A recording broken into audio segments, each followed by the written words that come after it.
This is HTVS reporting from the recent earthquake here in the Wasatch Mountains. Luckily, many people survived, including this young man who even was recording while it happened. Let's talk to him now. How did it feel when the earthquake hit? Well, I was just skiing, and all of a sudden the mountain started to shake. I didn't know what to do, so I started to dig and bury and save myself.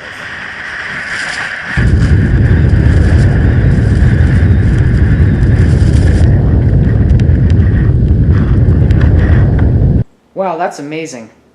How did you survive? Well, I couldn't have made a big enough hole in time, so I just skied down as fast as possible.